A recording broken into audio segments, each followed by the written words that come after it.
Guys, हमने She Hulk attorney at law के पिछले सभी एपिसोड अपने चैनल पर एक्सप्लेन कर रखे हैं। उन सभी वीडियोस की लिंक आपको डिस्क्रिप्शन बॉक्स में मिल जाएगी, तो आप उन्हें प्लीज देख लीजिए ताकि आपको स्टोरी अच्छे से समझ में आ जाए। और एपिसोड 7 में जैन और जोश अच्छे फ्रेंड्स बन जाते हैं। दोनों काफी देर तक चैटिंग करते हैं और साथ में घूमने फिरने भी जाते हैं और कुछ ही दिनों में दोनों काफी क्लोज हो जाते हैं। तो एक रात जब जोश जैन को उसके घर छोड़ने के लिए आता है तो दोनों इंटीमेट भी होते हैं, मगर सुबह जागने के बाद जैन देखती है कि जोश वहां से जा चुका है। फिर भी जोश को मैसेज करती है और कहती है कि उसे कल रात बहुत मजा आया। इसके बाद से ही जोश जैन के मैसेज का रिप्लाई करना बंद कर देता है, लेकिन जैन जोश से और बात करना चाहती है, इसलिए वो उसका रिप्लाई का इंतजार करती रहती है। वहीं निकी काफी खुश होती है क्योंकि जैन को female lawyer of the year के लिए नॉमिनेट किया गया था। पर तभी वो नोटिस करती है कि जैन थोड़ी परेशान सी है। उसे लगता है कि जैन उस इंटेलिजिका साइट की वजह से परेशान है क्योंकि उसमें शी हल्क को ट्रोल किया जा रहा था और उसे जान से मारने की धमकी दी जा रही थी, मगर जैन ट्रोलर्स के बारे में सोच भी नहीं रही होती। उसे तो जोश के मैसेज का इंतजार होता है। इस पर निकी उसे थोड़ा पेशेंस रखने को कहती है, वरना जोश उसे डेस्परेट समझेगा और उससे दूरी बना लेगा। इस वजह से जैन खुद से और मैसेज नहीं करती, पर वो हर वक्त जोश के मैसेज का इंतजार करती रहती है। कुछ दिन गुजर भी जाते हैं, मगर जोश का कोई मैसेज या फिर कॉल नहीं आता। अब संडे मॉर्निंग को ब्लॉन्स्के का पेरोल ऑफिसर चक डोनेलन जैन को कॉल करता है। वो बताता है कि उन्हें ब्लॉन्स्के का इनहेबिटर खराब होने का सिग्नल मिल रहा है, शायद वो अबोमिनेशन में बदल गया है। यह पता लगने के लिए उसे ब्लॉन्स्के के फार्म हाउस में जाना है, मगर कोई भी पुलिस ऑफिसर उसके साथ जाने के लिए तैयार नहीं है। ऐसे में अगर वो अकेले अबोमिनेशन के पास जाएगा तो उसकी जान को खतरा हो सकता है, इसलिए वो जैन को अपने साथ चलने के लिए कहता है ताकि वो उसे बचा सके। इसके लिए जैन राजी हो जाती है क्योंकि वैसे भी जोश उससे बात नहीं कर रहा होता, तो उसका वीकेंड के लिए कोई दूसरा प्लान नहीं था। इसके बाद जैन जब अपनी कार से चक के पास जा रही होती है तो वो पूरे रास्ते अपने फोन को रिफ्रेश करती रहती है ताकि अगर जोश का कोई मैसेज आए तो वो उसे मिस ना करे। अगले सीन में शी हल्क और चक ब्लॉन्स्के के फार्म हाउस में जाते हैं। वहां वो देखते हैं कि ब्लॉन्स्के इंसानी अवतार में ही है, लेकिन चक को समझ में नहीं आ रहा कि उसका इनहेबिटर खराब कैसे हो गया। जिसके बाद चक उस इनहेबिटर की रिपेयरिंग कर वहां से जल्दी चला जाता है। ब्लॉन्स्के जैन को बाहर तक छोड़ने के लिए आता है। तभी यहां अचानक से मैनबुल और एल एग्विला झगड़ते हुए जैन के कार के पास आते हैं। इन दोनों की फाइट की वजह से जैन की कार डैमेज हो जाती है, लेकिन ये इसकी रिपेयरिंग के लिए पैसे देने को तैयार होते हैं। दरअसल मैनबुल और एल एग्विला ब्लॉन्स्के के साथ रहकर अपने गुस्से को कंट्रोल करने की ट्रेनिंग ले रहे होते हैं। जैन की कार खराब हो गई होती है और चक तो पहले ही डर कर भाग चुका होता है।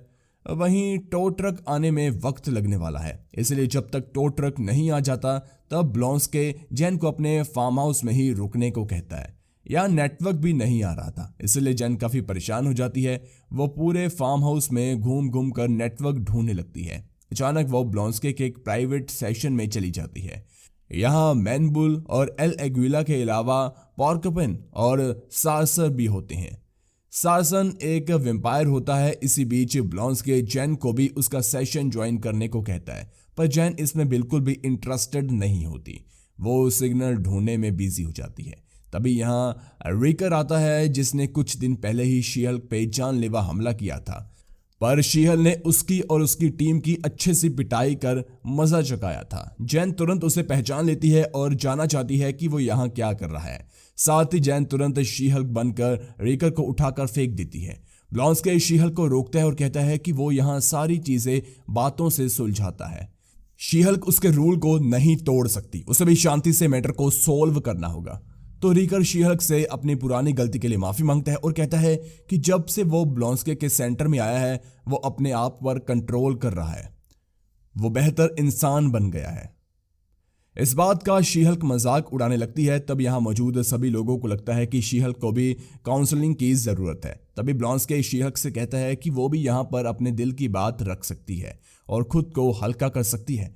पहले तो शी हल्क इसके लिए राजी नहीं होती, पर फिर ब्लॉन्स्के और सारे लोगों के कहने पर वो उन्हें बता देती है कि वो जोश से अपनी चाइल्डहुड फ्रेंड की वेडिंग पर मिली थी।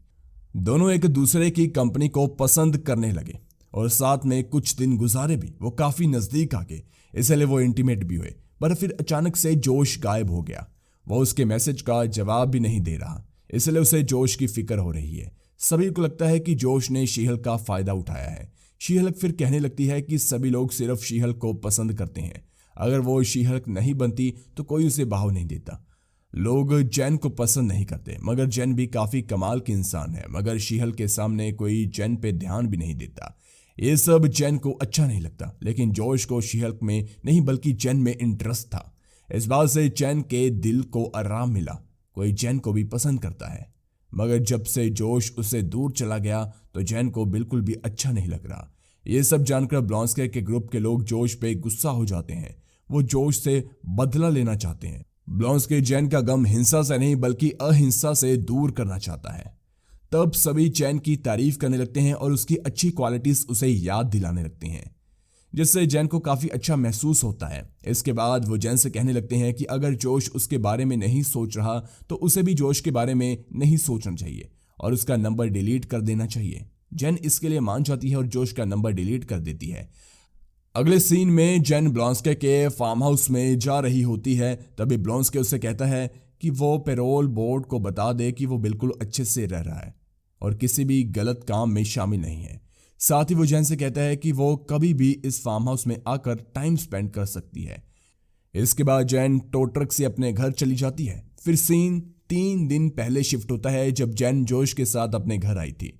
दोनों इंटीमेट हुए थे और जब जैन सो गई थी तब जोश ने जैन के फोन को हैक कर लिया था। उसकी कुछ न्यूड फोटोज भी क्लिक कर ली थी और फिर उसने हल किंग नाम के बंदे को कुछ इमोजी सेंड किए था, जिसका ये मतलब था कि उसने जैन का ब्लड सैंपल भी ले लिया था। यानी कि जोश कोई जेन्युइन इंसान नहीं था। वो जैन में इंटरेस्टेड बिल्कुल भी नहीं था। वो तो किसी और काम के लिए उसके साथ रह रहा था और बेचारी जैन उसके लिए परेशान हो रही थी, जबकि उसे आगे आने वाले खतरे के लिए परेशान होना चाहिए।